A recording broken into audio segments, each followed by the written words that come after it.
Hello everyone, welcome to Only IS. Now I hope that everyone is doing well and wish all of you a very happy Christmas. Now आज के इस video में PSIR के daily mains answer writing को continue करते हुए हम day 25 के क्वेश्चंस को डिस्कस करने वाले हैं। जो भी क्वेश्चंस आपको प्रैक्टिस के लिए दिए गए थे उनके मॉडल आंसर्स आपको ऑब्वियसली ओनली आईएएस के PSIR के टेलीग्राम ग्रुप पर मिल जाएंगे और उनके वीडियोस आपको PSIR के यूट्यूब चैनल पर मिल जाएंगे ओनली आईएएस के प्लेटफॉर्म के ऊपर। तो आज के इस वीडियो को स्टार्ट करने से पहले सबसे पहले हम आज का जो मेन टॉपिक है उसे समझने की कोशिश करते हैं। आज का जो हमारा टॉपिक है it is from paper 1 section B and the topic says grassroot democracy, panchayati raj and municipal government, significance of 73rd and 74th amendments, grassroot movements. So basically जो आज का हमारा टॉपिक है वो लोकल गवर्नमेंट के बारे में बात करता है। सिंपल शब्दों में समझे तो सेल्फ गवर्नमेंट के बारे में बात करता है, सेल्फ गवर्नेंस के बारे में बात करता है। ठीक है, सो इसी सेल्फ गवर्नेंस से रिलेटेड दो क्वेश्चंस आपको प्रैक्टिस के लिए दिए गए थे। वी होप कि आपने उसके आंसर्स लिख लिए होंगे। इन्हीं क्वेश्चन के आंसर्स को अभी हम इस वीडियो के अंदर डिस्कस करने वाले हैं। तो देखिए, आज का जो सबसे पहला क्वेश्चन है, the question says, do you think that the panchayati raj system have been able to realise the dreams of democratic decentralisation in true terms? Give your views in support and against. So I hope आप समझ गए होंगे that the question is very straight forward, but still question को हम break करते हैं, question को smaller parts में डिवाइड करते हैं। लेट्स ट्राई टू अंडरस्टैंड कि एग्जैक्टली क्वेश्चन की डिमांड क्या है। क्वेश्चन कह रहा है कि जो पंचायती राज सिस्टम है, आप जानते हैं पंचायती राज जो पंचायती राज इंस्टीट्यूशंस होते हैं, ये Panchayati Raj institutions they are made to create a kind of a local government, right. Local government create करने के लिए पंचायती राज सिस्टम को बनाया गया है। द पॉइंट इज, जैसा आप जानते हैं, हमारे इंडिया के एडमिनिस्ट्रेशन को प्रॉपर्ली रन करने के लिए, एफिशिएंटली रन करने के लिए we have central government at the top and we have state government at state level, right. ये हमारा फेडरल जो फीचर है, ये जो हमारा फेडरल स्ट्रक्चर है, ये हमारा राइट फ्रॉम द कॉन्स्टिट्यूशनल की स्टार्टिंग से चलता आ रहा है। ठीक है, बट क्या होता है 1990s में जाकर के there was felt a need कि स्टेट के नीचे जो लोकल गवर्नमेंट्स हैं या फिर जो लोकल लेवल्स हैं उसको गवर्न करने के लिए, उसके एडमिनिस्ट्रेशन को प्रॉपर्ली रन करने के लिए there is a need for local governments. ठीक है, इसी लोकल गवर्नमेंट्स को प्रॉपर्ली रन करने के लिए, इसको एफिशिएंसी को इंक्रीज करने के लिए 73rd एंड 74th अमेंडमेंट्स लाए गए थे, जिसके तहत Panchayati Raj institutions and municipal corporations, these two bodies were added to the constitution. So 73rd जो अमेंडमेंट था उसके through Panchayati Raj institutions and जो 74th जो अमेंडमेंट था हमारा उसके थ्रू म्युनिसिपल कॉर्पोरेशंस, इसको हमारे कॉन्स्टिट्यूशन के अंदर ऐड किया गया था। Now this was the basic idea. Now इसी चीज के ऊपर क्वेश्चन पूछ रहा है कि देखो, हमने डेमोक्रेटिक डिसेंट्रलाइजेशन लाने की कोशिश तो की, मतलब कि हमने डिसेंट्रलाइज करने की कोशिश की डेमोक्रेसी को हमारे, बट क्या पंचायती राज इस चीज में सक्सेसफुल हुआ है? क्या उसने इस ड्रीम को कंप्लीट किया है? क्या ट्रू सेंस में, क्या सच में हमारे कंट्री के अंदर अब डेमोक्रेटिक डिसेंट्रलाइजेशन आ पाई है because of Panchayati raj system? इसी चीज के अगेंस्ट में और सपोर्ट में हमें अपने व्यूज देने हैं। सो आई होप आप क्वेश्चन समझ गए। क्वेश्चन बहुत ही स्ट्रेट फॉरवर्ड है। अब इस क्वेश्चन के अप्रोच को हम समझने की कोशिश करते हैं। आफ्टर ऑल, अगर मेंस के एग्जामिनेशन के अंदर आपके सामने ऐसा क्वेश्चन आएगा तो आप उसको किस तरीके से अप्रोच करेंगे?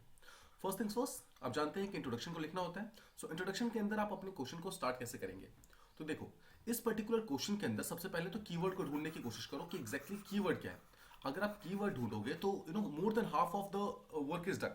देखो, पहला कीवर्ड है डेमोक्रेटिक डिसेंट्रलाइजेशन, ठीक है, और देखो सेकंड है पंचायती राज सिस्टम। लेकिन इसमें ज्यादा इंपॉर्टेंट क्या है? More important is democratic decentralisation, because यहां पर पंचायती राज सिस्टम तो एक बॉडी की तरह दी गई है, बट उसका मेन फंक्शन क्या बताया गया है? It is democratic decentralization. So अगर आप ध्यान से सोचिए तो हमारे इस पर्टिकुलर क्वेश्चन का जो बिगर पिक्चर है, जो एक्चुअल कीवर्ड है, दैट इज डेमोक्रेटिक डिसेंट्रलाइजेशन। ठीक है, now we have to understand कि एग्जैक्टली डिसेंट्रलाइजेशन क्या होता है and specially in terms of democracy, यानी कि डेमोक्रेटिक डिसेंट्रलाइजेशन क्या होता है, इस चीज को हम समझने की कोशिश करते हैं।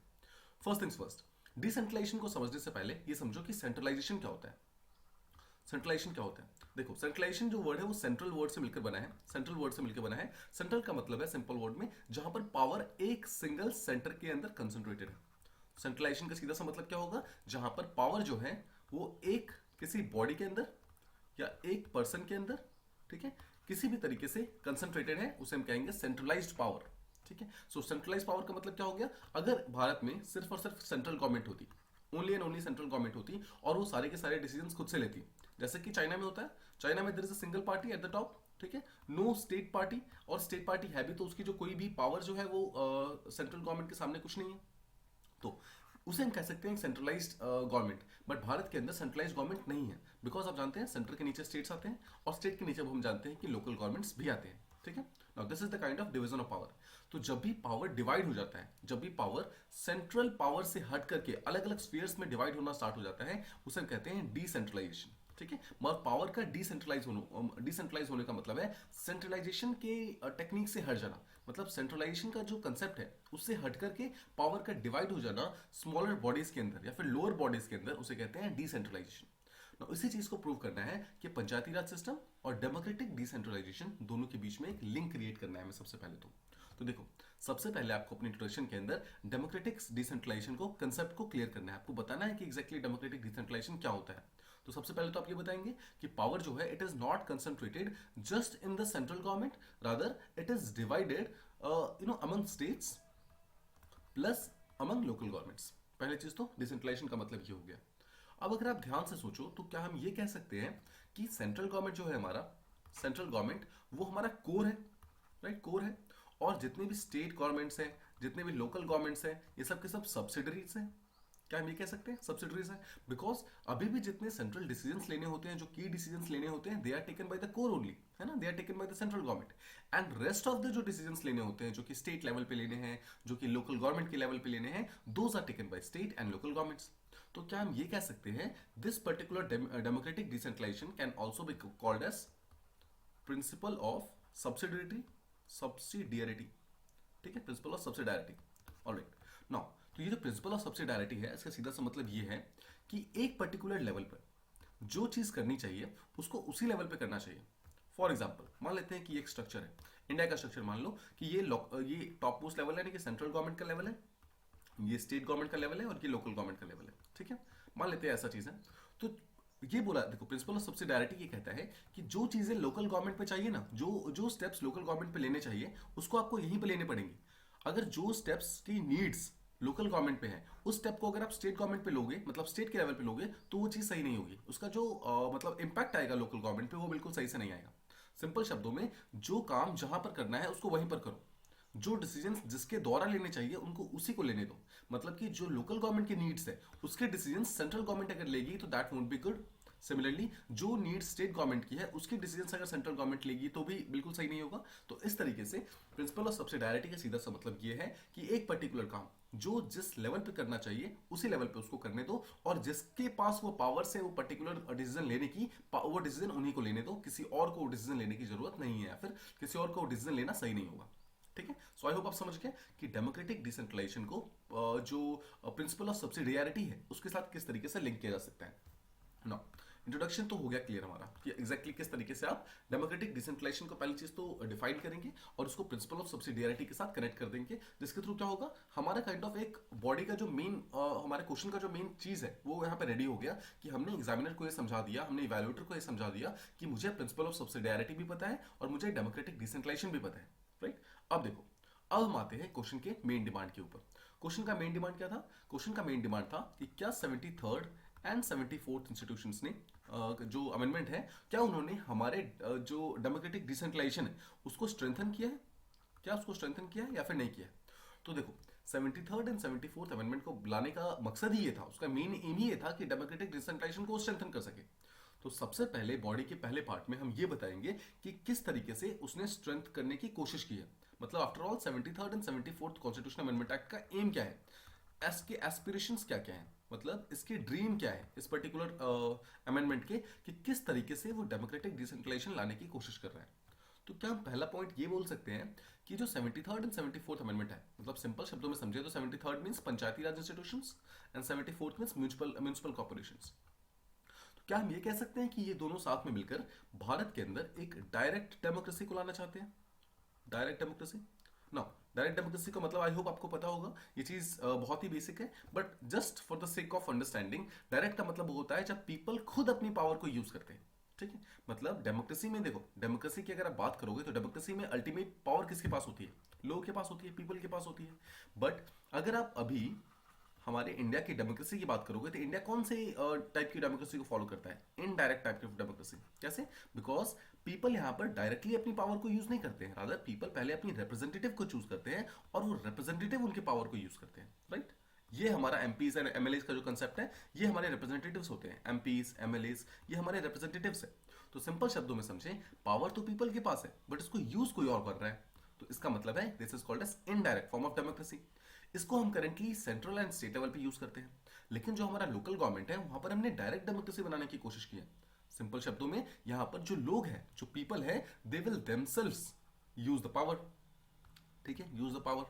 तो इसीलिए जो 73rd and 74th amendment act था उसके तहत डायरेक्ट डेमोक्रेसी को भारत के अंदर लाने की कोशिश की थी और उसके लिए 3 टियर का पंचायती राज इंस्टीट्यूशन बनाने की कोशिश की गई। फर्स्ट थिंग्स फर्स्ट, आई होप आप ये समझ गए। ये हमारा पहला एम था कि जो 73rd and 74th amendment act था उसका पहला एम क्या था, मतलब आफ्टर ऑल वो डेमोक्रेटिक डिसेंट्रलाइजेशन लाना कैसे चाहता है, सबसे पहले हम ये प्रूव कर रहे हैं। अब देखिए, अगर हम ये कह दें तो क्या हम ये बोल सकते हैं कि डायरेक्ट डेमोक्रेसी लाने का एक बहुत बड़ा मीडियम जो है वो इलेक्शंस भी होने वाले हैं, right.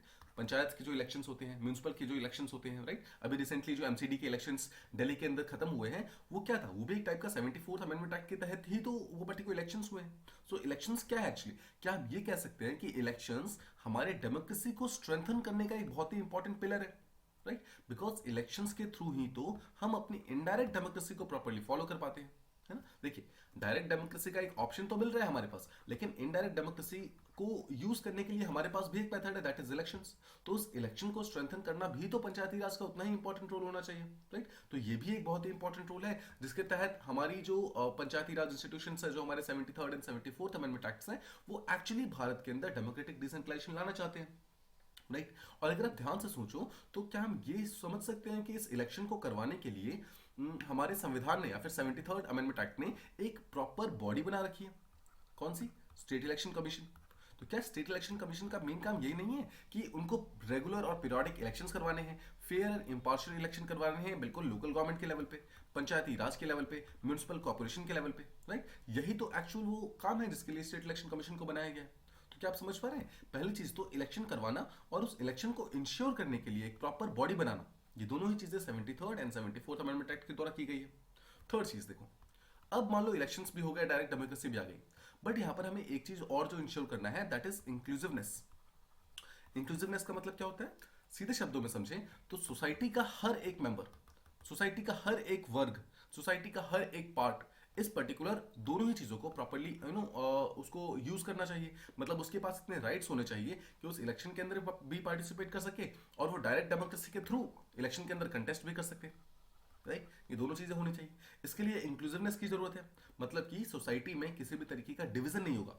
SC, ST, womens, OBC, untouchables, किसी भी तरीके का जो ये प्रॉब्लम्स होती हैं, किसी तरीके का डिवीजन होता है, किसी भी तरीके का डिवीजन नहीं होना चाहिए। बिकॉज अगर डिवीजन नहीं होगा तभी तो सबके पास प्रॉपर चांसेस होंगे कि वो आगे जाकर डायरेक्ट डेमोक्रेसी को फॉलो कर सकते हैं, वो इलेक्शन के थ्रू अपना इनडायरेक्ट डेमोक्रेसी के राइट्स को फॉलो कर सकते हैं। But the point is, the moment हमने अपनी कंट्री से इंक्लूसिवनेस अगर हटा दिया, मतलब अगर हमने एससी को अलग पावर्स देनी स्टार्ट कर दी, एसटी के राइट्स अगर अलग कर दिए, वुमेन्स की अपॉर्चुनिटीज अलग कर दी, तो काइंड ऑफ फिर हम किस तरीके से आफ्टर ऑल इस डेमोक्रेसी को इंश्योर कर पाएंगे? फिर तो हमारा डेमोक्रेसी काइंड ऑफ इंश्योर ही नहीं हो पाएगा। तो इसीलिए ये तीन जो एक्चुअल मेन फैक्टर्स है, डायरेक्ट डेमोक्रेसी को प्रमोट करना, इनडायरेक्ट डेमोक्रेसी को प्रमोट करने के लिए इलेक्शंस को प्रमोट करना, एंड इन दोनों ही राइट्स को प्रॉपर्ली इंश्योर करने के लिए इंक्लूसिवनेस को लेकर आना, मतलब हर एक सोसाइटी के पार्ट को प्रॉपर काइंड ऑफ चांस देना ताकि वो आगे बढ़कर अपने दोनों राइट्स को फॉलो कर सके। ये एक्चुअली मेन एम है हमारे 73rd and 74th amendment act का। ठीक है, आई होप आप ये चीज समझ गए। ये हमारे क्वेश्चन का पहला पार्ट था, पहली चीज तो जहां पर हमने ये कोशिश की, ये बताने की कोशिश की कि आफ्टर ऑल किस तरीके से 73rd एंड 74th जो अमेंडमेंट एक्ट्स है वो लोग स्ट्रेंथन करने की कोशिश कर रहे हैं हमारे डेमोक्रेटिक डिसेंट्रलाइजेशन को। आई hope this much is clear. अब देखो, अब हम कोशिश करते हैं क्वेश्चन के सेकंड पार्ट को समझने की। आपको याद है क्वेश्चन का सेकंड पार्ट क्या कह रहा था?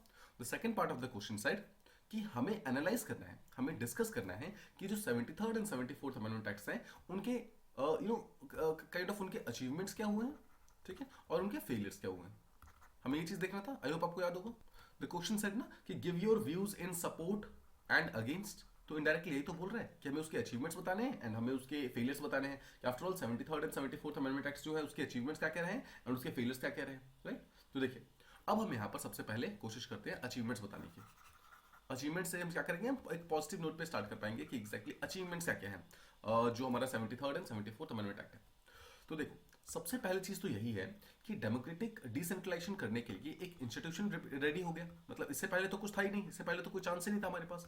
तो क्या हम ये कह सकते हैं कि right now more than 2.5 lakh Panchayati Raj institutions, local government bodies, ये सब ऑलरेडी प्रेजेंट है। और इतने सारे जो इतने सारे बॉडीज प्रेजेंट है, इसमें मोर देन 30 लाख से ज्यादा लोग जो हैं वो लोग इलेक्टेड है एज रिप्रेजेंटेटिव्स। ठीक है, तो देखिए क्या हम ये कह सकते हैं कि इतने लोग शायद कभी भी सेंट्रल गवर्नमेंट या स्टेट गवर्नमेंट पर पावर को ले नहीं पाते, या फिर मतलब इतने लोगों को एक्चुअली पावर नहीं मिल पाता है ना सेंट्रल गवर्नमेंट या स्टेट गवर्नमेंट पे, बिकॉज वहां पर जो सीट्स है बहुत ही लिमिटेड है, एमपीज की, एमएलएस की। बट इतने सारे लोगों को जो हमने डेमोक्रेसी के अंदर इंक्लूड किया, पंचायत के थ्रू, ग्राम सभा के थ्रू, म्यूनिसिपल कॉर्पोरेशन के थ्रू, ये एक्चुअली शो करता है कि इन सारे के सारे लोगों को डायरेक्ट डेमोक्रेसी को यूज करने का एक डायरेक्ट पावर मिला। पहली चीज तो ये, तो सबसे बड़ी अचीवमेंट तो ये हुई है कि कितने ही लैक्स एंड लैक्स लोगों को एक्चुअली डायरेक्ट डेमोक्रेसी को फॉलो करने का एक डायरेक्ट पावर मिलता है। सेकंड चीज, क्या हम ये कह सकते हैं कि बहुत सारी प्रॉब्लम्स होने के बावजूद वुमेन्स को एक इक्वल राइट प्रोवाइड करी, राइट, हमारे पंचायती राज इंस्टीट्यूशन के अंदर। क्या आप जानते हैं कि पंचायती राज के अंदर 33% जो सीट्स होती है वो रिजर्व्ड होती है वुमेन्स के लिए, राइट। देखो अब जो सीट्स रिजर्व्ड है, तो क्या हम ये कह सकते हैं कि more than actually 14 lakh members जो है, 14 lakh members out of these 30 lakh member वो एक्चुअली वुमेन्स हैं। तो देखो क्या ये वुमेन एम्पावरमेंट नहीं है, क्या ये वुमेन अपलिफ्टमेंट नहीं है? तो ये हम वुमेन एम्पावरमेंट और वुमेन अपलिफ्टमेंट के लिए ही तो काम कर रहे हैं। तो क्या हम ये भी यहाँ पर इंक्लूड कर सकते हैं कि जो डेमोक्रेटिक डिसेंट्रलाइजेशन है या फिर जो 73rd and 74th amendment act है, उसके थ्रू हमने एक बहुत बड़ी प्रॉब्लम जो कि वुमेन की lack of participation in politics की थी, उसको भी काइंड ऑफ सॉल्व कर दिया, राइट। अब देखो 14 लाख जो वुमेन्स हैं वो तो मेंबर्स हैं पंचायती राज की। अगर आप देखेंगे मोर देन 80,000 पीपल जो है वो एक्चुअली अलग अलग जगहों पर पंचायती राज की हेड्स है मतलब चीफ्स है, मतलब कि सरपंच है। ठीक है, अगर आप सरपंच समझोगे तो यहां पर देखो they are not just members, rather they are the sole authority. ये अथॉरिटीज हैं जो कि अलग अलग डिसीजंस ले सकती हैं, अलग अलग जगहों पर जाकर काम कर सकती हैं, डिफरेंट एरियाज जो एरियाज ऑफ कंसर्न है, जहां पर जरूरत है किसी भी तरीके के काम की, उस काम को प्रॉपरली कर सकती हैं। हम जानते हैं कि मैन और वुमेन के बीच में अगर सेम काम दिया जाए तो वुमेन्स हैव एक्चुअली प्रूव्ड कि ज्यादा एफिशिएंसी के साथ उन्होंने काम किया है, ज्यादा बेटर रिजल्ट उन्होंने प्रोवाइड किए हैं, राइट। तो ये भी तो एक बहुत इंपॉर्टेंट अचीवमेंट है हमारे पंचायती राज इंस्टीट्यूशंस का, जिसके थ्रू हम ये समझ पाए हैं कि वुमेन्स जो कि पहले बहुत ही पार्टिसिपेशन नहीं कर पाती थी पॉलिटिक्स के अंदर, उनको एक प्रॉपर चांस मिला है, वो आगे बढ़ पाई है, राइट। अब देखो इसके अलावा अगर आप देखिए तो फीमेल पॉलिटिकल रिप्रेजेंटेशन जो है वो इतने लेवल तक बढ़ गई है कि देखो वुमेन को जब पावर मिली तो उस पावर को उन्होंने पॉलिटिकल स्फीयर के अंदर तो यूज किया ही, साथ ही साथ जो पावर उनको पॉलिटिकल स्फीयर में मिला उसका एक बहुत अच्छा इफेक्ट जो है, बहुत पॉजिटिव इफेक्ट जो है वो उनको पर्सनल स्फीयर में मिला। बिकॉज उनके रिस्पेक्ट बढ़नी स्टार्ट हुई सोसाइटी के अंदर, उनकी जो इमेज है वो बढ़नी स्टार्ट हुई। It actually started showing the society, मतलब समाज के अंदर ये चीज पता चलनी स्टार्ट हुई कि वुमेन्स जो है वो भी बहुत अच्छा काम कर सकती है। बिकॉज पहले क्या होता था, पहले तो वुमेन्स को काइंड ऑफ एक हाउस होल्ड कोर्स के लिए बना के छोड़ दिया गया था। मतलब सोसाइटी ने काइंड ऑफ एक चीज डिसाइड कर दी थी that womens will only do household works. But the moment women started participating in politics, they started showing their merits. जब उन्होंने अपनी मेरिट्स को शो करना स्टार्ट किया तो it actually started benefiting there image in the society also. Society के अंदर उनकी जो इमेज थी वो भी काफी अच्छी तरीके से होने लगी, राइट। बहुत सारी वुमेन्स थी जो आगे बढ़ करके अपने प्रॉब्लम्स को बताने लगी, प्रॉब्लम्स को शेयर करने लगी, किसी भी तरीके का क्राइम अगर हो रहा है तो क्राइम को रिपोर्ट करने लगी। इस तरीके से नॉट ओनली दोज वुमेन जो कि पावर में है, देखो हमने देखा कि 14 लाख पीपल, तो 14 लाख वुमेन ऐसी हैं जो कि पावर में है, बट इन 14 लाख के अलावा भी जो बाकी वुमेन्स भी थी उनको भी काइंड ऑफ एक टाइप का सपोर्ट मिला, एक मॉरल सपोर्ट मिला, एक काइंड ऑफ आइडियोलॉजिकल सपोर्ट मिला कि एक वुमेन जो है वो आगे जाकर पावर में है, तो अगर मैं कोई प्रॉब्लम लेकर उसके पास जाऊंगी तो हो सकता है वो मेरी बात सुन लेगी, है ना। बिकॉज पहले बहुत बड़ा प्रॉब्लम ये था कि वुमेन्स जब प्रॉब्लम लेकर किसी भी मेल मेंबर के पास जाती थी तो बहुत सारे ऐसे केसेस आए जहां पर उस प्रॉब्लम को सुना नहीं गया है। नाउ जब उस पर्टिकुलर पावर की जगह पर, मेल की जगह पर फीमेल बैठी हुई है तो बहुत अच्छे चांसेस है कि वो उस प्रॉब्लम को सुनेगी, because she can relate to that particular problem, है ना। सो आई होप आप ये चीज समझ पा रहे हैं कि इसके अंदर भी काफी ज्यादा एक इंपॉर्टेंट कंट्रीब्यूशन आया है यहाँ पर जो 73rd अमेंडमेंट एक्ट है उसके द्वारा। अब देखिए इसके अलावा एक कुछ मतलब दो बहुत ही इंपॉर्टेंट स्कॉलर्स हैं जो कि एक्चुअली इस चीज के अंदर बात करते हैं। एक का नाम है आर चट्टोपाध्याय, ठीक है, एंड दूसरे का नाम है ए डफ्लो। अब देखो ये लोग बोलते हैं कि जब भी फीमेल सरपंच होती है या फिर फीमेल हेड्स होती है पंचायती राज की, तो ऐसा देखा गया है कि उन्होंने ड्रिंकिंग वाटर को बेटर करने के लिए काफी सारे इनिशिएटिव्स लिए हैं। उन्होंने इलेक्ट्रिफिकेशन को इंश्योर करने के लिए काफी ज्यादा उन्होंने काफी सारे स्टेप्स वगैरह लिए हैं। रूरल जो प्रॉब्लम्स हैं उनको सॉल्व करने के लिए उन्होंने काफी सारे स्टेप्स लिए हैं। सो उन्होंने ये देखा है कि जो बेसिक अम्यूनिटीज हैं, जो इंपॉर्टेंट चीजें हैं, उसको सॉल्व करने में वुमेन्स का जो रोल रहा है, that has been very very good. Specially जो फीमेल सरपंच रही हैं, जो फीमेल हेड्स रही हैं, उन्होंने काफी सारे काम ऐसे किए हैं जिसके तहत पब्लिक गुड्स के अंदर मतलब कि ऐसे कॉमन गुड्स जो कि सबके लिए होते हैं, उसमें काफी अच्छे से उन्होंने काम किया है। राइट, तो इससे क्या हुआ है, सोसाइटी के अंदर जो रिप्रेजेंटेशन है वो बेटर तरीके से इंक्रीज हुई है। हर एक पर्सन के पास रिसोर्सेज पहुंचे हैं और हर एक पर्सन ने रिसोर्सेज का सही तरीके से इस्तेमाल किया है।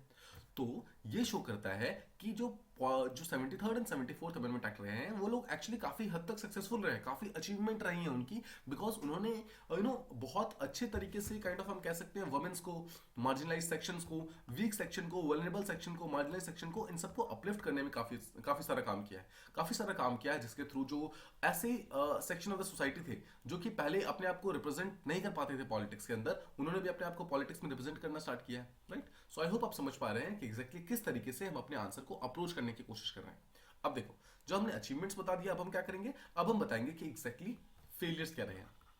बिकॉज जैसा आप जानते हैं, कभी भी किसी एक चीज के सिर्फ अच्छाई नहीं होती है, अच्छाई के साथ साथ में उसके अंदर कुछ बुराइयां भी होती हैं। सो अच्छाई एंड बुराइयां दोनों, these two things combined to form a single element. ठीक है, सो जिस तरीके से अभी हम पंचायती राज के बारे में बात कर रहे हैं, हमने उसके अचीवमेंट्स के बारे में बात की, सिमिलरली हमें उसके फेलियर्स के बारे में भी बात करना होगा।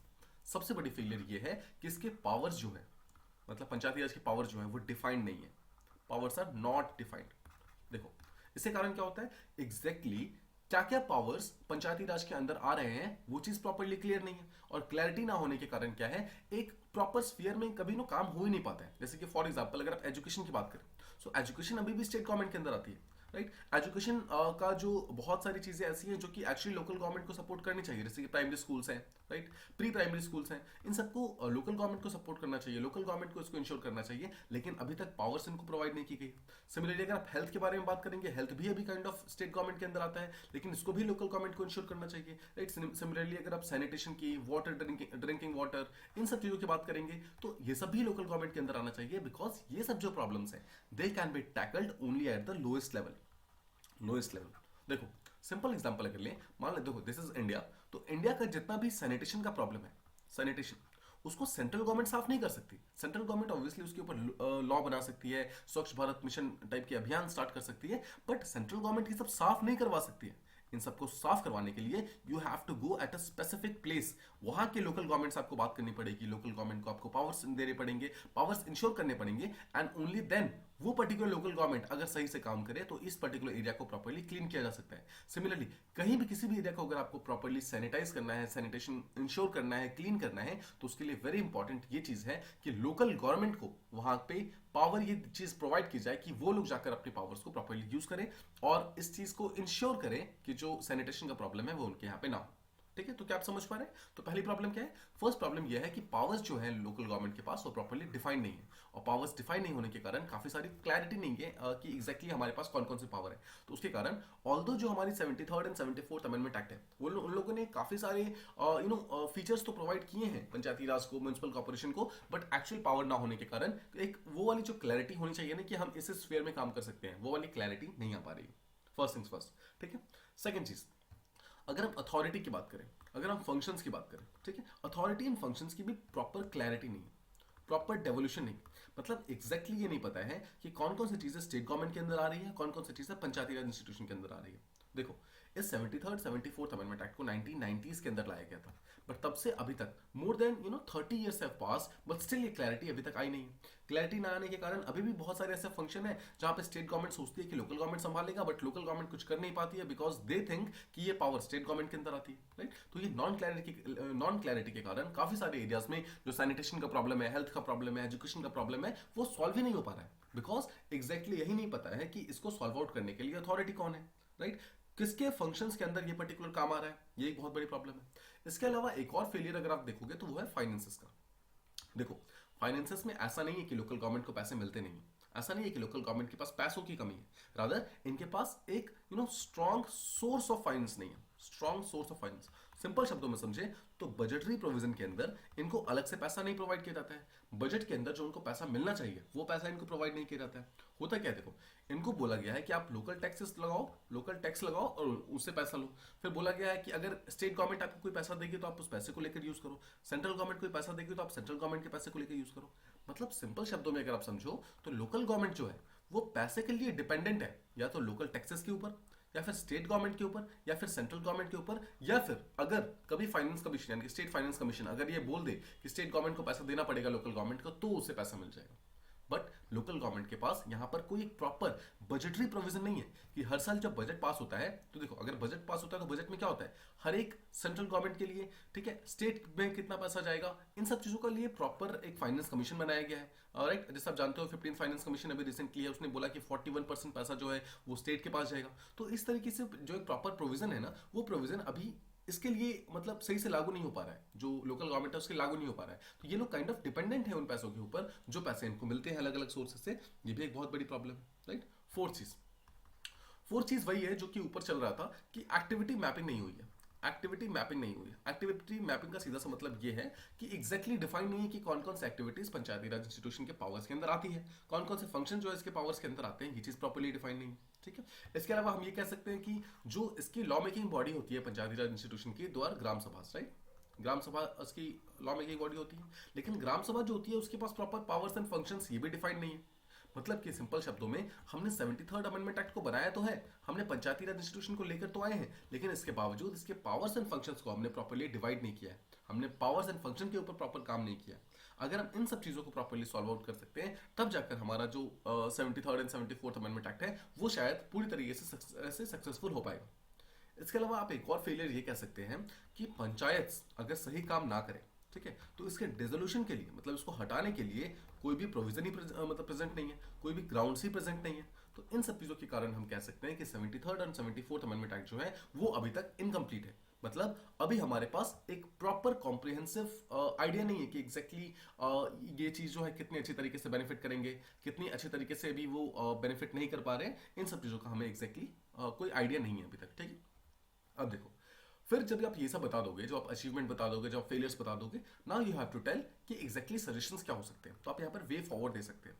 Now first things first, way forward में आप ये बताओ कि जो भी रिफॉर्म्स 1990s के अंदर हुए थे इस चीज के अंदर मतलब लोकल गवर्नमेंट के अंदर, वो रिफॉर्म्स अपने आप में एक बहुत ही यूनिक चीज थी। दैट इज कंप्लीटली फाइन, ये चीज बिल्कुल सही है कि बहुत ही यूनिक था और उस चीज के लिए जरूरी थी। बट प्रेजेंट डे कंडीशंस को सोचते हुए हमें एक सेकेंड जनरेशन रिफॉर्म्स की जरूरत है, सेकेंड जनरेशन रिफॉर्म्स की जरूरत है। ठीक है, आप ये बताओगे कि रिफॉर्म्स अभी होने चाहिए और स्पेशली पंचायती राज इंस्टीट्यूशन यानी कि लोकल गवर्नमेंट के लेवल पे होने चाहिए। तो क्या क्या होना चाहिए इस रिफॉर्म के अंदर? पहली चीज तो जैसा हमने बात की, एक एक्टिविटी मैपिंग होनी चाहिए। एक्टिविटी मैपिंग सिंपल शब्दों में कौन कौन सी एक्टिविटीज पंचायती राज इंस्टीट्यूशंस अलग अलग प्लेसेस पे निभा रही है, कौन कौन से काम कर रही है, उन सबको प्रॉपर्ली मैप आउट करो। और क्या करो, क्लियरली आइडेंटिफाई करो कि आपकी लोकल गवर्नमेंट की अथॉरिटी क्या है, उनकी पावर्स क्या है, उनकी फंक्शंस क्या है, उनकी अकाउंटेबिलिटीज क्या है। जब ये चीजें प्रॉपर्ली डिफाइन हो जाएंगी, ये चीजें प्रॉपर्ली क्लियर हो जाएंगी, तो आपका ऑटोमेटिकली जो प्रॉब्लम्स है वो सॉल्व होना स्टार्ट हो जाएगा। बिकॉज देखो यही तो मेन प्रॉब्लम था कि इनकी पावर्स प्रॉपर्ली डिफाइंड ही नहीं है। राइट, सेकंड चीज, एक फाइनेंस का हमें एक इंसेंटिवाइजेशन करना होगा। हमें एग्जैक्टली इंसेंटिवाइज करना होगा कि जो भी फाइनेंसेस लोकल गवर्नमेंट को मिल रहे हो उनका सोर्स एक प्रॉपर हो। तो उसके लिए जो भी पैसे वगैरह हैं वो तीन चीजों के लिए मतलब तीन मेन प्रॉब्लम्स को सॉल्व करने के लिए यहाँ पर यूज कर सकते हैं। 3F बोलते हैं इसको। 3F में पहला होता है फंक्शन, फाइनेंस एंड फंक्शनरीज। इन तीनों ही चीजों को हमें सॉल्व आउट करने की जरूरत है ताकि हम पंचायती राज इंस्टीट्यूशन को आगे जाकर सॉल्व आउट मतलब जो भी प्रॉब्लम्स है उनको सॉल्व कर सके। थर्ड चीज, देखो जो भी प्लानिंग प्रोसेस होती है जो कि डिस्ट्रिक्ट लेवल पे होती है, जो स्टेट लेवल पे होती है, उसमें इनपुट्स लेने चाहिए आपको ग्राम सभा के। ठीक है, ग्राम सभा के आपको इनपुट्स लेने चाहिए। आपको यहाँ पर पंचायती राज इंस्टीट्यूशन के जो इंपॉर्टेंट मेंबर्स हैं उनके आपको इनपुट्स लेने चाहिए। बिकॉज देखिए डिस्ट्रिक्ट पे जो भी प्लानिंग कमीशन होती है, जो डिस्ट्रिक्ट पे जो भी प्लानिंग होती है, वो एक्चुअली उसी विलेज के लिए तो हो रही है, उसी पंचायती राज के जो इंस्टीट्यूशन है उसी के लिए तो हो रही है। सो अगर आपको आपकी प्लानिंग इनके लिए हो रही है तो आपको काइंड ऑफ इनको भी इंक्लूड करना चाहिए। राइट, इसके अलावा आप बता सकते हो कि सोशल ऑडिटिंग होनी चाहिए। अगर सोशल ऑडिटिंग होगी तो क्या होगा, प्रॉब्लम्स काफी हद तक सॉल्व हो जाएंगे, बिकॉज यहाँ पर देखो वहां पर लोगों को मौका मिलेगा कि जो भी गलतियां हो रही हैं उसको बाहर निकाल के दर्शाने का, उसको बाहर निकाल के शो करने का, ट्रांसपेरेंसी को वो करने इंश्योर करने का, इन सब का एक प्रॉपर मौका मिलेगा। फिर आप ये बोल सकते हैं कि जो भी पंचायत मेंबर्स हैं, वुमेन्स हैं, जो वल्नरेबल सेक्शन से आते हैं, उनको आपने एम्पावर कर दिया, दैट इज वेरी गुड। अब उनको ट्रेनिंग भी प्रोवाइड करो, ट्रेनिंग प्रोवाइड करो ताकि उन्हें एग्जैक्टली पता हो कि क्या क्या करना है, कैसे कैसे करना है, ये सब चीजें, राइट। अगर उनके पास ट्रेनिंग रहेगी तो ऑब्वियसली बेहतर तरीके से अपने फंक्शंस को निभा पाएंगे। ठीक है, सो इस तरीके से आप अपने आंसर को स्ट्रक्चराइज कर सकते थे। फाइनली आपको लिखना है कंक्लूजन, आपको अपने आंसर को एंड करना है। तो आप यहां पर बता सकते हैं कि जो भी हमने ऊपर सजेशंस की डिस्कस किया, वो उन चीज़ों को प्रॉपरली इंप्लीमेंट करना बहुत इंपॉर्टेंट है, उनको ट्रांसपेरेंटली इंप्लीमेंट करना, उनको इम्पार्शली इंप्लीमेंट करना बहुत जरूरी है, ताकि हम आगे जाकर जो हमारा डेमोक्रेटिक डिसेंट्रलाइजेशन है उसकी ट्रू सेंस को समझ सकें, ट्रू सेंस को। बिकॉज देखो एक चीज तो 100% क्लियर है कि राइट नाउ हम डेमोक्रेटिक डिसेंट्रलाइजेशन की तरफ बढ़ तो रहे हैं, बट अभी तक हम डेमोक्रेटिक डिसेंट्रलाइजेशन तक पहुंच नहीं पाए, we have not reached it here. ठीक है, हम यहाँ तक पहुंचे नहीं अभी। तो इस प्रॉब्लम को सॉल्व करने के लिए it is very very important कि एक्चुअली हम ट्रू सेंस के अंदर डेमोक्रेटिक डिसेंट्रलाइजेशन को समझ सकें, और अभी के टाइम में पंचायती राज इंस्टीट्यूशन का बेस्ट यूज कर सकें, उसको बेहतर तरीके से हम इस्तेमाल कर सकें। ठीक है, so I hope this much is clear. ये हमारा पहला क्वेश्चन था, आई होप आपको ये चीज प्रॉपर्ली समझ आ गया। Now let's move on to the second part. देखो अगर आप ध्यान से देखिए तो क्वेश्चन कहता है comment on the extent of women empowerment due to 73rd and 74th amendment.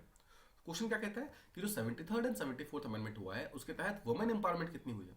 सो अगर आपको ध्यान होगा तो अभी हमने काफी हद तक काफी डिटेल में वुमेन एम्पावरमेंट को डिस्कस किया, राइट। सो उसी पर्टिकुलर चीज को कंटिन्यू करते हुए हम इस पर्टिकुलर क्वेश्चन को डिस्कस करते हैं। हम समझने की कोशिश करते हैं कि आफ्टर ऑल वुमेन एम्पावरमेंट के क्वेश्चन को हम किस तरीके से डील कर सकते हैं। ठीक है, आफ्टर ऑल किस तरीके से हम सॉल्व आउट कर सकते हैं। फर्स्ट थिंग्स फर्स्ट, इंट्रोडक्शन के अंदर आपको क्या क्या लिखना है। तो देखिए इंट्रोडक्शन के अंदर आप सबसे पहले तो ये बताएंगे कि एग्जैक्टली जो 73rd and 74th amendment act है वो होते क्या है, मतलब क्या है। तो आप सबसे पहले बताओगे 73rd एंड 74 जो है वो लोकल गवर्नमेंट को इंश्योर करता है। ठीक है, वो एम्पावरमेंट की बात करता है एट लोकल लेवल। ठीक है, हम कह सकते हैं कि डायरेक्ट डेमोक्रेसी को प्रमोट करता है। डायरेक्ट डेमोक्रेसी को प्रमोट करने के लिए हम ये कह सकते हैं, क्या हम ये कह सकते हैं कि वुमेन एम्पावरमेंट को भी इंश्योर करता है ये 73rd and 74th amendment act. सो अगर आप वुमेन एम्पावरमेंट वाला पॉइंट लाओगे तो कहीं ना कहीं आपने वुमेन एम्पावरमेंट और इस अमेंडमेंट को दोनों को लिंक कर दिया, तो आपने इंट्रोडक्शन के अंदर लिंक कर दिया, तो that is actually very very good. ये चीज एक्चुअली हमें चाहिए। तो एम्पावर कैसे करता है, तो हम ये कह सकते हैं कि 1/3 रिजर्वेशन प्रोवाइड करता है। ठीक है, अगर रिजर्वेशन प्रोवाइड करता है तो इसके थ्रू क्या होता है, वुमेन्स को पावर मिलती है, उनको अथॉरिटी मिलती है, उनको अपॉर्चुनिटी मिलती है, जिसके तहत क्या होता है वुमेन्स अपने सेइंग को प्रॉपर्ली यूज कर सकती हैं, जो भी उनके पास पावर है उसको प्रॉपर्ली यूज कर सकती हैं, और इस तरीके से आप अपना आंसर स्टार्ट कर सकते हैं। ठीक है, so I hope this much is clear कि बॉडी को किस तरीके से, इंट्रोडक्शन को किस तरीके से स्टार्ट करना है। अब देखो, अब आते हैं हम बॉडी की तरफ कि एग्जैक्टली हमें इसके आंसर के बॉडी में क्या लिखना है। ठीक है, तो देखिए बॉडी पार्ट को लिखते समय सबसे पहले तो आप ये समझो, क्या हम ये कह सकते हैं कि, और जो आई गेस हमने पहले थोड़ी देर पहले भी डिस्कस किया, पिछले क्वेश्चन के अंदर ये डिस्कस किया कि देखो वुमेन्स की जो एंट्री है, जो पॉलिटिकल पार्टिसिपेशन है, वो पहले के टाइम में बहुत ही कम हुआ करती थी। इस पॉलिटिकल पार्टिसिपेशन को इंक्रीज करने का सबसे बड़ा काम किया है 73rd and 74th amendment act, right. So पहले जो पॉलिटिक्स में पार्टिसिपेशन उनकी होती ही नहीं थी, उस चीज को इंक्लूड करने में, जो पॉलिसी मेकिंग प्रोसेस है, जो डिसीजन मेकिंग प्रोसेस है, कोई अगर डिसीजन लेना है, तो इन सब चीजों में वुमेन्स का जो अपलिफ्टमेंट है, वुमेन का जो एम्पावरमेंट है, that has actually been accredited to 73rd and 74th amendment. Simple शब्दों में कहें तो जो वुमेन्स की जो पॉलिटिक्स में वैल्यू बढ़ी है, जो पार्टिसिपेशन बढ़ी है, उसका डायरेक्ट श्रेय जो है वो श्रेय जाता है 73rd अमेंडमेंट एक्ट को और 74th अमेंडमेंट एक्ट को। ठीक है, पहली चीज। तो सेकंड देखिए, क्या हम ये कह सकते हैं कि अगर हम वुमेन्स को पॉलिटिकल सेंस में पावरफुल कर रहे हैं, मतलब पॉलिटिकल सेंस में अगर हम उन्हें पावर दे रहे हैं, तो कहीं ना कहीं वो उनके पर्सनल सेंस में भी यूज होगा। उनका जो पर्सनल स्फेयर है वहां पर उनकी रिस्पेक्ट बढ़ जाएगी, उनकी डिग्निटी बढ़ जाएगी, राइट, उनकी वैल्यू बढ़ जाएगी। तो ये चीज भी काफी इंपॉर्टेंट है, मतलब उनको हम पॉलिटिकली एजुकेट करके, पॉलिटिकली एम्पावर करके, उनको हम डिफरेंट स्फीयर ऑफ लाइफ में भी एम्पावर करने की कोशिश कर रहे हैं, राइट, हम ये भी बता सकते हैं। इसके अलावा ओवर द टाइम हमने ये भी देखा है कि जब वुमेन्स पॉलिटिकल पार्टिसिपेशन के अंदर काम करती हैं, सो उन्होंने काफी सारी काम किए हैं बेसिक अम्यूनिटीज को प्रॉपर्ली आइडेंटिफाई करके प्रॉब्लम को सॉल्व करने में, जो हमने पिछले क्वेश्चन के अंदर देखा था। देखिए जैसे ड्रिंकिंग वाटर फैसिलिटीज जो है उसको सॉल्व करने में, सैनिटेशन की प्रॉब्लम को सॉल्व करने में, फैमिली प्लानिंग की प्रॉब्लम को सॉल्व करने में, इन सब में वुमेन्स का एक बहुत ही इंपॉर्टेंट रोल रहा है, बहुत ही इंपॉर्टेंट कॉन्ट्रीब्यूशन रहा है। सो हम इनडायरेक्टली पहली चीज तो ये कह सकते हैं कि वुमेन्स के पार्टिसिपेशन इन पॉलिटिक्स के ऊपर 73rd and 74th amendment act का एक बहुत ही इंपॉर्टेंट रोल रहा है, एक बहुत ही इंपॉर्टेंट कॉन्ट्रीब्यूशन रहा है। ठीक है, तो सबसे पहले तो हमने ये बता दिया। देखिए यहां पर हमने ये भी बता दिया कि पॉलिटिकल पार्टिसिपेशन क्यों हो रही है, बिकॉज ऑफ रिजर्वेशन जो कि 33% को प्रोवाइड किया गया है, तो उसके तहत उनको प्रॉपर अपॉर्चुनिटी मिलती है, उनको प्रॉपर चांसेस मिलते हैं। बट क्या आप जानते हैं कि बहुत सारे ऐसे स्टेट्स हैं जिन्होंने वुमेन्स की रिजर्वेशन को 33% से इंक्रीज कर दिया है। और यहां तक कि आउट ऑफ 28 स्टेट्स, करेंटली जो 28 स्टेट्स हमारे भारत के अंदर प्रेजेंट है, उसमें 20 प्लस स्टेट्स ऐसे हैं, मतलब 20 से ज्यादा ऐसे स्टेट्स हैं जिन्होंने एक्चुअली वुमेन्स की रिजर्वेशन को इंक्रीज कर दिया है एट लोकल लेवल। ठीक है, इंक्रीज कर दिया है। और इंक्रीज करके कितना कर दिया है? 33% से इंक्रीज करके 50% कर दिया है। मतलब ये बोला गया है कि जितने भी लोग होंगे पंचायत के अंदर, उसमें से आधी जो होंगी वो महिलाएं होंगी, दे विल बी फीमेल्स। ठीक है, सो फर्स्ट थिंग्स फर्स्ट। अब देखो, अगर आप कर्नाटका एज ए स्टेट की बात करोगे तो कर्नाटका ने तो एक स्टेप और आगे ले लिया। कर्नाटका ने बोला कि हम 50% भी नहीं, 50% से ज्यादा का रिजर्वेशन प्रोवाइड करेंगे। मतलब 50% से ज्यादा जो सीट्स हैं वो मतलब कर्नाटका के अंदर वुमेन्स फिल करती हैं। यहां तक कि जो बहुत सारी सीट्स जो वुमेन के लिए रिजर्व नहीं भी हैं, वहां पर भी वुमेन्स ही सरपंच जीतती हैं, वहां पर भी वुमेन्स ही एक्चुअली पावर में आ रही हैं। तो ये क्या शो करता है? ये शो करता है कि जो वुमेन्स की वैल्यू थी सोसाइटी के अंदर, जिस तरीके से उनको देखा जा रहा था, वो चीजें अब चेंज हो रही हैं। स्पेशली साउथ इंडिया के अंदर अगर आप देखोगे तो it is actually changing to a larger extent. How? See, earlier womens used to be seen as only domestic core workers. ठीक है, कि वो सिर्फ घर का काम कर सकती है। बट धीरे धीरे देखा गया कि जब उन्होंने पॉलिटिकल पार्टिसिपेशन में अपना कंट्रीब्यूशन देना स्टार्ट किया, उन्होंने इतनी सारे डिफरेंट डिफरेंट चीजों के अंदर कंट्रीब्यूशन दिया दैट लोगों ने ये समझा कि अगर वुमेन यहाँ पर पावरफुल है, मतलब if women is given a chance so she can do better, तो उन्होंने वुमेन्स को चांस देना स्टार्ट किया। एंड सिमिलरली कर्नाटका के अंदर ये देखा गया कि बहुत सारे ऐसे प्लेसेस, बहुत सारे ऐसे सीट्स जो कि वुमेन्स के लिए रिजर्व भी नहीं थे, वो सब भी वुमेन्स जीतना स्टार्ट करती हैं। ठीक है, देखो यहाँ पर भी बहुत सारे ऐसे फीमेल स्कॉलर्स हैं, जैसे कि मधु जोशी जो कि इसी चीज के बारे में बात करती हैं। फिर देवकी सिंह के बारे में है, देवकी सिंह। ये सब कुछ इंपॉर्टेंट स्कॉलर्स है जो आपको अपने आंसर के अंदर मेंशन करने मतलब मेंशन करते रहने हैं। देखो एक चीज को समझो यहाँ पर, अगर आप थोड़ा सा एनालिटिकल पॉइंट ऑफ व्यू से समझोगे, सो एक जीएस का आंसर और एक पीएस का आंसर, पीएसआईआर का आंसर, अगर जीएस के पेपर 2 की बात करें और पीएसआईआर के पेपर 1 सेक्शन बी की बात करें, ठीक है, तो दोनों का सिलेबस कहीं ना कहीं मैच होता है। ठीक है, सिलेबस मैच होता है और दोनों का आंसर भी कहीं ना कहीं मैच हो जाता है। ठीक है, सो इस आंसर को डिफरेंट बनाना ये भी अपने आप में बहुत ज्यादा इंपॉर्टेंट है।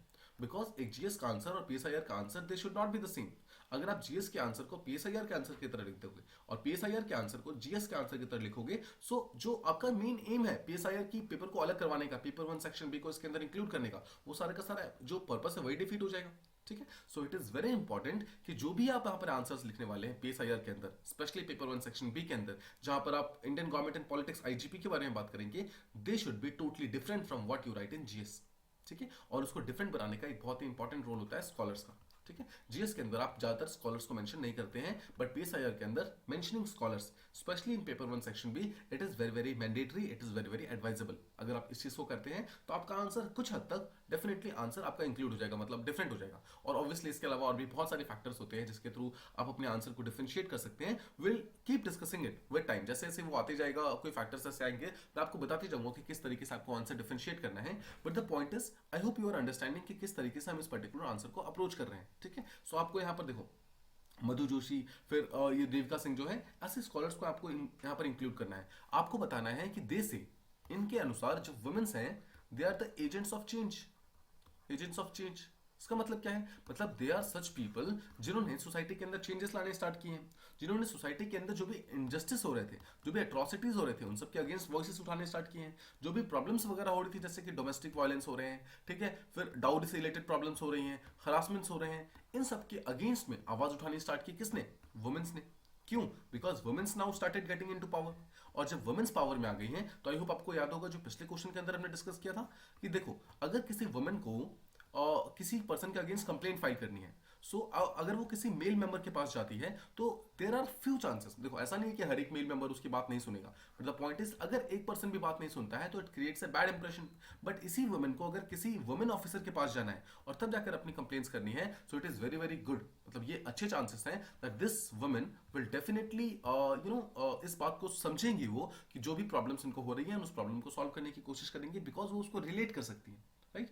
और द मोमेंट वो रिलेटेबिलिटी आ गई ना, अगर वो प्रॉब्लम सॉल्व करने की वो आ गई, तो काइंड ऑफ ये प्रॉब्लम सॉल्व हो सकती है। ठीक है, तो this is also very very important. इसके अलावा अगर आप देखोगे, वुमेन्स को काफी सारे पोजीशंस दिए गए हैं डिसीजन मेकिंग के।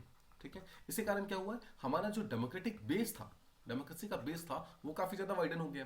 बिकॉज पहले जब हम देखते थे कि पॉलिटिकल पार्टिसिपेशन में ओनली वुमेन्स होते थे, सो हम कहीं ना कहीं जो अदर हाफ ऑफ द हमारा पॉपुलेशन है उसको हम इग्नोर कर रहे होते थे। बट प्रेजेंटली अगर आप देखो, स्पेशली लोकल गवर्नमेंट के लेवल पे, the number of womens who have been taking decisions, they are actually rising. ठीक है, देखो ये चीज तो अच्छी चीज हमने डिस्कस कर ली। बट क्या ये कहता है, क्या इसका मतलब ये है कि वुमेन्स की सारी प्रॉब्लम सॉल्व हो गई है लोकल लेवल पे? नो, ऐसा भी नहीं हुआ कि प्रॉब्लम सारी की सारी सॉल्व हो गई है। कुछ प्रॉब्लम्स अभी भी काफी हद तक बची हुई। देखो यस, ये बात सच है कि हमारी जो वुमेन्स हैं उनकी पार्टिसिपेशन काफी ज्यादा इंक्रीज हो गई है, उनकी एक्टिव पार्टिसिपेशन आ गई है, हर चीज प्रॉब्लम काफी हद तक सॉल्व हो रही है। बट फिर भी कुछ problems they are still emerging. जैसे कि हम क्या ये कह सकते हैं कि womens although they are getting power, but उनके पास लैक ऑफ एक्सपीरियंस है। लैक ऑफ एक्सपीरियंस, ठीक है, लैक ऑफ एक्सपीरियंस है। देन हम कह सकते हैं लैक ऑफ अवेयरनेस है। बहुत सारी वुमेन्स ऐसी हैं जिनको अपने पावर्स के बारे में नहीं पता, जिनको अपने राइट्स के बारे में नहीं पता। सेकंड, अगर आप देखो कि ऑल्दो एक वुमेन अगर पावरफुल हो जाए, उसके बावजूद एक मेल का डोमिनेंस उनके ऊपर बना रहता है, मेल डोमिनेंस। स्पेशली अगर आप देखोगे तो हस्बैंड का डोमिनेंस, ठीक है, हस्बैंड का डोमिनेंस जो होता है, मतलब if a women becomes a sarpanch of area, sarpanch of area, but still all the decisions are taken by the husband, तो क्या फायदा हुआ इनके पावर में आने का? इनको पावरफुल बनाने का फायदा क्या होगा? और यहाँ पर एक कंसेप्ट निकल कर आता है सरपंच पति का। सरपंच पति, do you know what this means? Sarpanch पति का सीधा सा मतलब यह है दैट सरपंच तो फीमेल है, but all the powers are actually regulated by her husband only. So power सारे के सारे जो इंपॉर्टेंट डिसीजंस हैं वो उनके हस्बैंड के द्वारा लिया जाता है। So once again the problem is not solve. फिर इसके अलावा अगर आप देखो तो पॉलिटिकल इंटरफेरेंस जो है वो तो ऑब्वियसली चलता ही आ रहा है। पॉलिटिकल इंटरफेरेंस भी एक एक्चुअली काफी हद तक है।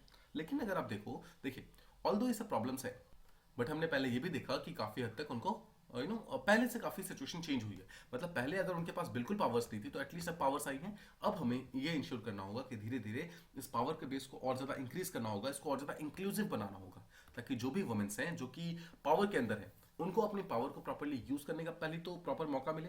अगर उनको वो मौका मिलेगा, उनको अपॉर्चुनिटी मिलेगी, तभी तो वो अपने बेहतर तरीके से अपने आप को साबित कर पाएंगे, राइट? तो इसी चीज को आपको अपने एंडिंग के अंदर बताना है, कंक्लूजन के अंदर बताना है कि देखिए जो भी वुमेन्स हैं उनको पावर सिर्फ देना इज नॉट इनफ। मतलब ये एंड नहीं है इस चीज का। उस पावर को इंश्योर करने के लिए उनको प्रॉपर ट्रेनिंग मिलनी चाहिए, उनको अवेयरनेस मिलनी चाहिए, उनको नॉलेज मिलनी चाहिए, जो भी चीजें उनको साथ में चाहिए, जो भी मीन्स उनको चाहिए, वो सब चीजें उनको साथ में मिलनी चाहिए। अगर उन्हें ये हर चीज मिलती है, अगर उन्हें प्रॉपर अपॉर्चुनिटीज, प्रॉपर चांसेस मिलते हैं, only then can we say that women has been empowered, and only then we can say that 73rd and 74th Amendment Act, they have actually worked for ensuring independence of women, upliftment of women and empowerment of women.